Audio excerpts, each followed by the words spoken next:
د ډیرو ملګرو په بار وینا باندې مونږ تاسو لره وړې ده د پیډاګاجي په کورس کې یو نوی سپیشل خاص ویډیو خاص کر د اس اس ټي ټیسټ هډ ماستر اس ډي او او نور ټیسټونو لپاره یوازې ټیسټونه نه بلکې که تاسو ټیچینګ استادي کوئ نو دا ویډیو بس تاسو نه پروفیشنل ټیچر جوړ کی او تاسو په ټیچینګ استادي کې به ډیره زیاته ترقی او بهترواله راشي نننۍ ویډیو هم د پیډاګاجي د کورس یو حصہ ده نو که تاسو زموږ پیډاګاجي کورس ویډیوز نه وی کتلی نو تاسو وروسته بیا هغه ویډیوز لازم وګورئ په نننۍ ویډیو کې موږ د پیډاګاجي لس مهم ټاپکس موضوعات په ډیره اسانه طریقه او په ساده پښتو کې زده کوو په نننۍ ویډیو کې به موږ زده کوو ټیچینګ لرنینګ پروسس د زده کړې او ښودنې عمل او د هغې قسمونه ټیچینګ میتھډز د استادۍ طریقې میګزمز اف ټیچینګ د استادۍ د بهتروالي طریقې پرنسپلز اف ټیچینګ د استادۍ اصول لیسن پلانینګ د سبق منصوبه بندي کلاس روم منیجمنت څه ته وایي او د هغې طریقې ډیسپلین څه ته وایي او د هغې طریقې ټیکنیکس اف کلاس روم منیجمنت کریکولم او د هغې قسمونه د کریکولم ډیولپمنٹ اصول او نور هم ډیر څه نو نننۍ ویډیو ډیره زیاته امپارټنټ ده ډیره زیاته مهمه ده نو راځئ چې خپله نننۍ ویډیو شروع کړو السلام علیکم اینڈ ویلکم ټو دیروی اکیډمي په نننۍ ویډیو کې زموږ اولنی ټاپک دی ټیچینګ لرنینګ پروسس د ښودنې او د زده کړې عمل اوس دا څه ته ویل کېږي د ډیفینیشن څه دی تعارف یې څه دی د ټیچینګ لرنینګ پروسس از د انټریکشن between teacher and student to achieve learning د ټیچینګ لرنینګ پروسس دا چې کوم دی د ښودنې او د زده کړې عمل is the interaction دا تعلق دی between teacher and student د ټیچر استاد او د کوونکي د سټوډنټ په منځ کې to achieve learning چې زده کړه هغه حاصل کړی شي teaching learning process د ښودنې او د زده کړې د عمل د استاد او د طالب علم د زده کوونکي په منځ کې هغه تعلق دی چې د هغې په وجه باندې زده کړه کیږي د ټیچینګ لرنینګ پروسس د دې قسمونه دوه دي اولنی قسم دی ټیچر سینټرډ ټیچر سینټرډ موږ هغې ته وایو چې په هغې کې مین فوکس بنیادي توجه هغه په استاد باندې ټیچر ایکسپلین سټوډنټس لیسن په دې کې استاد دا بیانول کوي ایکسپلینیشن کوي وضاحت کوي او سټوډنټان طالب علمان دا اوري د دې مثال دی لیکچر ان کلاس په کلاس کې چې کله استاد لګیا او لیکچر ورکوي سبق وایي زده کړه ورکوي د سټوډنټانو ته نو دې ته ویل کېږي ټیچر سینټرډ ټیچینګ لرنینګ دویم قسم هغه دی سټوډنټ سینټرډ چې په هغې کې مین فوکس بنیادي توجه هغه په سټوډنټ باندې سټوډنټ آر اکټیو په دې کې سټوډنټان د اکټیوي فعالي هغوی په خپله زده کړه کوي سوچ کوي او ټیچر ګایډز استاد صرف هغه د هغوی رهنمایي کوي هغوی ته لاره ښیي هغوی ګایډ کوي نو په دې کې د ټیچر صرف دومره کاري چې هغوی سټوډنټان ګایډ کوي لکه د دې مثال دی ګروپ ډسکشن کله چې سټوډنټان په خپل منځ کې په ګروپ کې ډسکشن کوي یو بل سره په یو ټاپک باندې په یو موضوع باندې یو بل سره ډسکشن کوي نو په دې کې مین کار مین فوکس دا په سټوډنټانو باندې او ټیچر صرف هغوی ګایډ کوي هغوی ته لاره ورښیي چې داسې تاسو په دې ټاپک په دې موضوع باندې ډسکشن وکړئ دویم ټاپک هغه زموږ دی ټیچینګ میتھډز اینډ سټریټیجیز د ټیچینګ د استادۍ د ښودنې د هغې طریقې او د هغې سټریټیجیز منصوبه بندي طریقې کار دې باره کې موږ وایو نو دا څه ته ویل کېږي دا ټیچینګ میتھډز آر د ویز دا هغه ویز دي هغه طریقې دي یوز بای ټیچرز کوم چې استادان استعمالوي ټو ډیلیور لیسن چې هغوی یو سبق هغه ډیلیور کړي هغه ووایي سټوډنټانو ته افیکټیولی مطلب په اثر والا طریقې سره په مؤثرې طریقې سره په ښې طریقې سره ټیچینګ میتھډز هغه طریقې دي چې ټیچران څنګه خپلو سټوډنټانو ته سبق علم ورکړي په ښې طریقې سره نو د دې قسمونه دي ټیچینګ میتھډز دي سټریټیجیز دي د استازۍ طریقې دي نو په هغې کې اولنۍ طریقه هغه ده لیکچر میتھډ کې څه دي ټیچر ایکسپلینز وربلی په دې کې استاد دا په خولې باندې خبرې کوي او استاد لیکچر ورکوي سټوډنټانو ته صرف غوږ ایښودی لکه د دې مثال دی هسټري لیسن چې د تاریخ د هسټرۍ د پخوانۍ زمانې چې کومې تیرې شوي خبرې دي ته هسټري وایي نو د دې لیسن سبق استاد وای او سټوډنټانو ورته غوږ ایښودی، نو دې ته ویل کېږي لیکچر میتھډ. دویمه طریقه هغه دی ډسکشن میتھډ. ډسکشن میتھډ، ډسکشن اصل کې خبرو اترو ته وایي چې په خپل منځ کې خبرې اترې کېږي. نو دا کومه طریقه ده، سټوډنټس اینډ ټیچر ډسکس. په دې کې سټوډنټان، طالب علمان او استاد دا په یو ټاپک، په یو موضوع باندې یو بل سره خبرې اترې کوي. نو دې ته ویل کېږي ډسکشن میتھډ. لکه د دې مثال دی کلاس روم ډیبیټ، چې په کلاس کې بحث مباحثه کېږي. سټوډنټس، طالب علمان او ټیچر په خپل منځ کې په یو موضوع باندې بحث کوي، نو دې ته ویل کېږي ډسکشن میتھډ. درېیمه طریقه د ټیچینګ هغه ده ډیمانسټریشن میتھډ. اوس دا څه ته ویل کېږي؟ ټیچر شوز هاو ټو ډو سمثینګ. په دې کې استاد سټوډنټانو ته، طالب علمانو ته دا ښیي چې یو کار به څنګه کېږي، دا کار به څنګه کوئ. لکه د دې مثال دی ساینس ایکسپریمنټ. د ساینس یو تجربه ده، نو ټیچر دا سټوډنټانو ته وایي چې یاره دا کار به تاسو څنګه، دا تجربه به تاسو څنګه کوئ. څلورم قسم د ټیچینګ میتھډ د استازۍ طریقه هغه ده اکټیویټي بیسډ لرنینګ. په دې کې څه چلی؟ په دې کې لرنینګ بای ډوینګ وي. زده کړه کول په یو کار کولو سره، چې ته یو کار په خپله وکړي او د هغې نه زده کړه وکړي، نو دې ته ویل کېږي اکټیویټي بیسډ لرنینګ. لکه مثال په طور باندې میتھس وذ آبجیکټس، چې کله میتھس ریاضي حساب چې ورته ویل کېږي، ریاضي میتھمیټکس، دا کله سټوډنټان زده کوي، نو هغوی په دې کې آبجیکټس استعمالوي، څیزونه پکې استعمالوي. لکه مثال په طور باندې سټوډنټان کاونټینګ زده کوي، هغوی هندسې زده کوي، شمیرې یو څیز شمارئ، نو هغوی بالونه راوالي یا پنسلې راوالي یا نوټ بکس، کاپیانې کتابونه راوالي او په هغې باندې دا شمار کوي. نو دا چې کوم دی، دې کې ریل آبجیکټ استعمالیږي، څیزونه پکې استعمالیږي. نو مطلب په دې کې سټوډنټانو په خپله دا کار وکړو او زده کړه یې وکړه، نو دې ته ویل کېږي اکټیویټي بیسډ لرنینګ. اوس په دې ټولو کې د ټولو نه ښه طریقه هغه د اکټیویټي بیسډ لرنینګ. نن سبا چې کومه ایډوانس زمانه راغله، نو په دې کې اکټیویټي بیسډ لرنینګ دی، چې سټوډنټان به زده کړه کوي په یو کار کولو سره. هغه به پریکټیکل یو کار کوي، د هغې نه به زده کړه کوي. د ټیچینګ نور هم ډېر میتھډز دي. زموږ د پیډاګاجي چې کوم کورس دی، په هغې کې موږ مخکې 8 ویډیوز اپلوډ کړي دي. هغه ویډیو ډېرې زیاتې اهمې دي، په هغې کې موږ ټوټل تفصیل بیان کړی دی د ټیچینګ میتھډز، او دغه شانتې پوره د پیډاګاجي چې څومره بیسک کنسپټ دي هغه موږ کلیر کړي دي.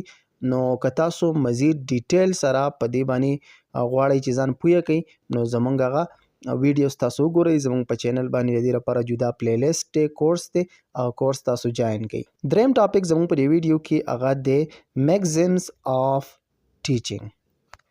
میګزمز آف ټیچینګ څه ته ویل کېږي؟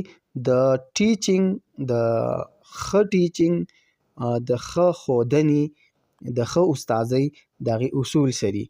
نو دې ډیفینیشن دا دی تعارف چې میګزمز آف ټیچینګ آر جنرل رولز، دا هغه عام اصول دي د ګایډ افیکټیو ټیچینګ، چې کوم تاله مدد درکوي په ښه ټیچینګ کې، په افیکټیو اثر والا ښودنه کې، استازۍ کې. د دې یو څو اصول دي، یو څو قسمونه دي.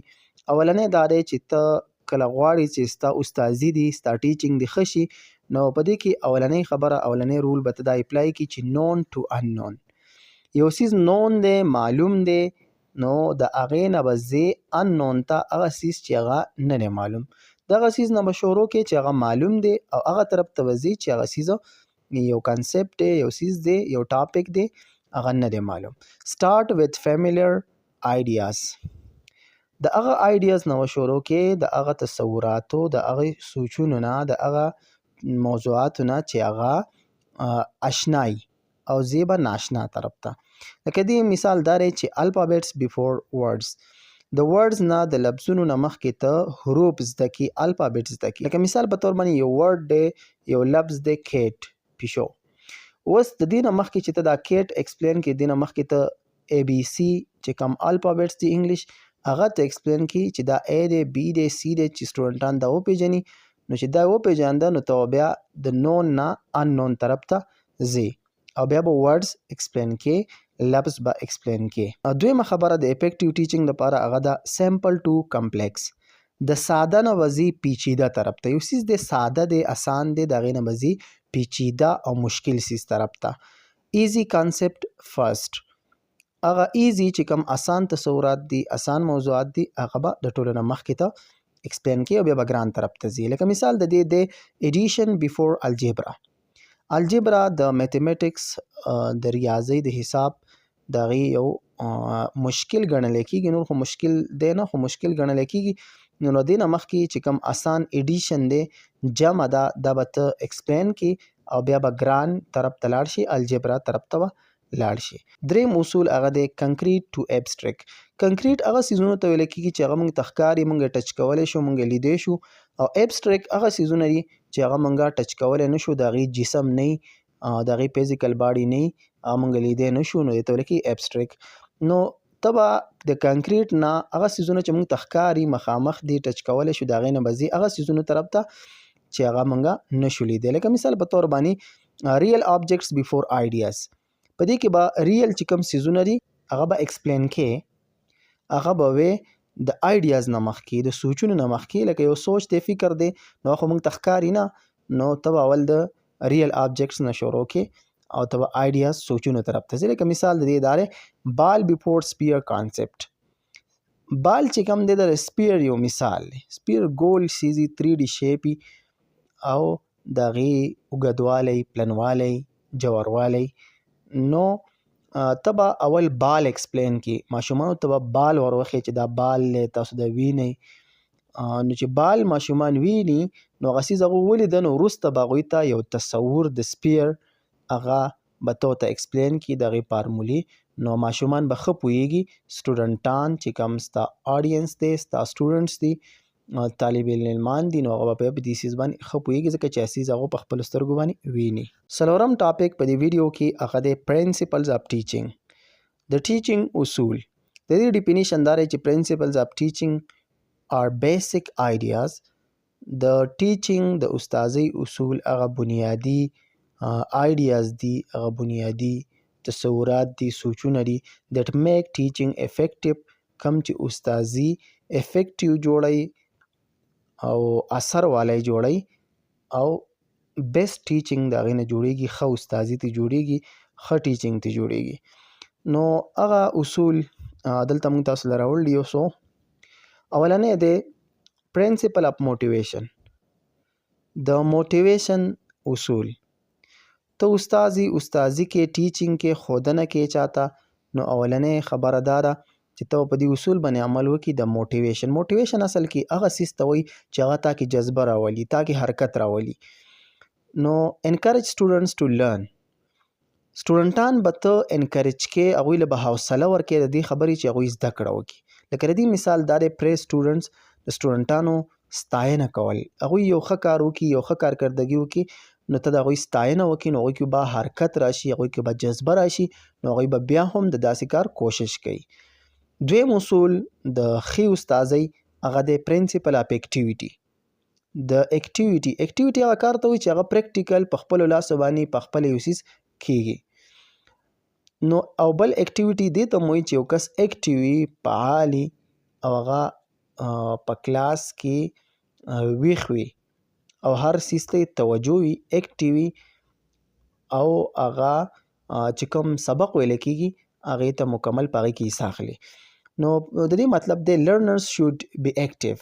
په کار دا دی چې لرنرز ته اکټیو ساتي، داسې نه چې ته ورته لګیا یې سبق ورته وایې او ستا چې کوم سټوډنټس دي، طالب علمان دي، هغه ویده دي، څوک په یو سوچ کې دی، څوک په بل سوچ کې دی، نو ته به دا سټوډنټان، طالب علمان دا به راایښې. د دې مثال دی آسکینګ کوېسچنز، چې ته د ماشومانو نه، د سټوډنټانو نه کله کوېسچنز کې، ته پوښتنه ترې کوې، په منځ کې، په اول کې، په اخر کې، نو هغوی به بیا ویده نه وي، هغوی به ایښي، هغې به دې ته سوچ کوي چې یاره دا ټیچر زما نه تپوس کوي. دریم اصول هغه دی پرنسپل اف انډیویجوال ډیفرنسز. انډیویجوال ډیفرنسز مطلب دا دی چې د هر یو فرد هغې کې فرق دی. قانون د هر یو کس د فرق مطلب دا دی چې every student is unique. هر یو سټوډنټ هغه یونیک دی، هغه جدا دی. د ټول انسانان چې کوم دي، هر انسان یونیک دی، ټول سټوډنټان هغه یو شانتي نه وي. مثال په طور باندې تاسو په کلاس کې سټوډنټان دي، نو ځینې سټوډنټان به داسې چې هغوی به ډېر زیات تیز وي، هغوی به زر زده کړه کولی شي. نو هر سټوډنټ هغه یو شانتي نه، ځینې سټوډنټان به ویکي، کمزوري به وي، ځینې به په یوه طریقه پوهېږي، ځینې به په بله طریقه پوهېږي. نو چې کم ویک سټوډنټس دي نو هغې له به ته ډېر ټایم ورکې.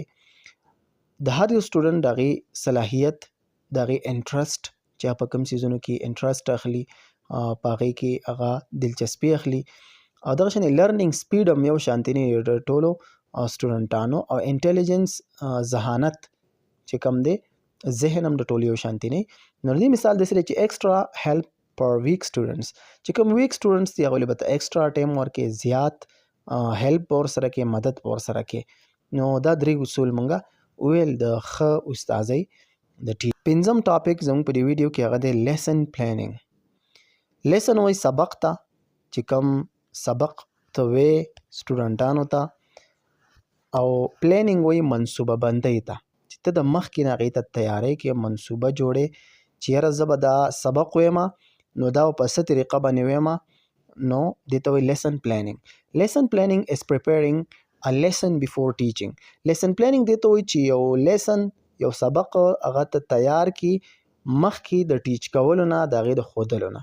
نو لیسن پلانینګ په استازۍ کې، په ټیچینګ کې ډېر زیات اهم دی چې ته د وخت نه پریپیر یې، تیار یې چې زما سبق کوم یو دی، نن به زه کم ټاپک موضوع ویمه، زه به په څه طریقه باندې دا ویمه، کم تپوسونه به په دې کې کومه، کم کار به حواله کومه. دا ټول چې د دې تا سره د وخت نه پلانینګ وي. د دې ایسې دي د لیسن پلانینګ. په دې کې اولنی دی آبجیکټیوز. ته به د ټول نه مخکې وایې چې وټ سټوډنټس ویل لرن، سټوډنټان به څه زده کوي، مقصد څه دی. آبجیکټیو سری دا به ډیسایډ کړي چې زما د دې سبق دا مقصد دی چې سټوډنټان دې په دې خبرو باندې پوه شي. لکه مثال په طور باندې لرن پاست ټینس، چې ته سټوډنټانو ته په انګلیش کې پاست ټینس، تیره شوې زمانه دا ټیچ کې، نو ته به اول نه ځان سره دا ډیسایډ کړي چې زما مقصد دا دی چې سټوډنټان دې په دې باندې پوه شي. دویم هغه د انټروډکشن، سټارټ اپ د لیسن، چې ته به دا لیسن څنګه، دا سبق به څنګه سټارټ کې، د سټارټ به په څه طریقه باندې اخلي. د مثال داسې دی لکه ریویو پریویس لیسن، لکه ته دا وایې چې زه به سټارټ داسې اخلمه چې زه به مخکینی چې کوم سبق دی هغه به ریویو کوم، یا د هغې په باره کې به کوېسچنې کوم، تپوسونه به کوم. نو دا شو انټروډکشن. درېیمه حصه د سبق د منصوبه بندۍ هغه د پریزنټیشن. پریزنټیشن چې کوم دی مین ټیچینګ پارټ دی، د استازۍ هغه مین حصه ده چې په هغې کې ته یو ټاپک ایکسپلین کې. د دې مثال دی ایکسپلینینګ ټاپک، یو ټاپک ته ایکسپلین کې، او مین چې کوم مواد دي، کوم سبق دی هغه ته ډیلیور کې، هغه سټوډنټانو ته وې. د لیسن پلانینګ څلورم حصه هغه د ایوالویشن. ایوالویشن مطلب جایزه اخیستل. نو ته په اخره کې جایزه اخلي چې آیا سټوډنټان څومره پوه شو که پوه نه شو. چیکینګ لرنینګ، چې هغوی زده کړه څومره وکړه ته به هغه چیک کې. لکه مثال د دې د شارټ کوېسچن، ته د ماشومانو نه شارټ کوېسچنز وکړي، مختصر تپوسونه وکړي چې آیا سټوډنټان په دې ټاپک، په دې موضوع باندې پوه شو که نه. شپږم ټاپک په دې ویډیو کې هغه زموږ دی کلاس روم مینجمنټ. کمرې جماعت، کلاس روم هغه کمرې ته، هغه ځای ته ویل کېږي چې په کوم ځای کې سبق ویل کېږي. نو دا کلاس روم دی، کمرې جماعت دی. د دې منیجمنټ، د دې انتظامات. کلاس روم منیجمنټ مینز، کلاس روم منیجمنټ مطلب دا دی ارګنایزینګ، انتظام کول، اینڈ کنټرولینګ د کلاس روم، او کنټرول کول خپل کلاس روم، چې تاسو ته کم آډینس ناست دی، کم سټوډنټان دلته ناست دي، ته هغه کنټرول کې او د هغوی انتظام کې. نو د دې قسمونه، اولنی قسم دی پریونټیو منیجمنټ. پریونټیو اصل کې وایي روک تام کول، یو خبره منع کول، یو څیز منع کول. پریونټ پرابلمز بیفور دے هیپن، چې ته مسلې، پرابلمز هغه ته پریونټ کې، منع کې مخکې د دې نه چې هغه خبره، هغه کار وشي. یو کار، یو مسله راتلونکې ده، ته د هغې نه مخکې د هغې روک تام وکړي، هغه منع کړي. لکه مثال په طور باندې د دې مثال داسې دی چې کلیر رولز، چې ته د کلاس دپاره کلیر رولز، صفا اصول کېږي، او سټوډنټانو ته دا ووایې، طالب العلمانو ته، چې د کلاس دپاره دا د اصول دي. په کلاس کې به خبرې نه کوئ، په کلاس کې به په زول خاندئ را خاندئ نه، دا مختلف رولز ته کېږي. کلاس نه بغیر اجازه ته نه وځئ، دا کلیر رولز دي. نو دې نه مسلې بیا نه پیدا کېږي. دویم قسم هغه دی کریکټیو منیجمنټ. د دې مطلب دا دی پرابلمز افټر دے هیپن، کنټرول پرابلمز افټر دے هیپن. پرابلمز، مسائل، مسلې مشکلات هغه کنټرول کول. وروسته د دې نه چې هغه واقع شي او کار وشو نو ته بیا وروسته هغه کنټرول کې. لکه یو ماشوم دی هغه بغیر اجازه تر کلاس نه ووتو، رولز خلاف ورزي وکړه، نو بیا دغې ته وایي کریکټیو منیجمنټ. لکه دې مثال دی وارننګ سټوډنټ چې سټوډنټانو ته وارننګ ورکړي، هغوی ته ووایي چې دا کار هم وکړو خو بیا دپاره به داسې کار نه کړي. اووم ټاپک زموږ په دې ویډیو کې هغه دی ډیسپلین، نظم و ضبط. دا ډېر زیات اهم دی. ډیسپلین څه ته ویل کېږي؟ ډیسپلین مینز، ډیسپلین مطلب دی فالوینګ رولز، چې کوم رولز دي اصول دي هغه فالو کول، په هغې باندې عمل کول. اینډ ګوډ بیهیویر او ښه رویه، په ښه رویه او په رولز اصولو باندې عمل کول.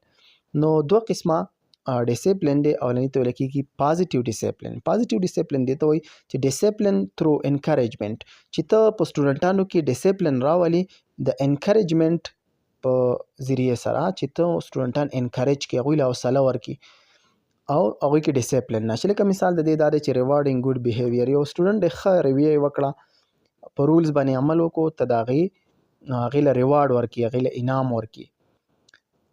دویم قسم ډیسپلین هغه دی نیګیټیو ډیسپلین. ډیسپلین تھرو پنشمنټ، ډیسپلین راوسته، نظم و ضبط راوسته د سزا په ذریعه باندې. مطلب د دې دا دی سکالډینګ سټوډنټس، سټوډنټان هغوی رټل، هغوی له رټنه ورکول.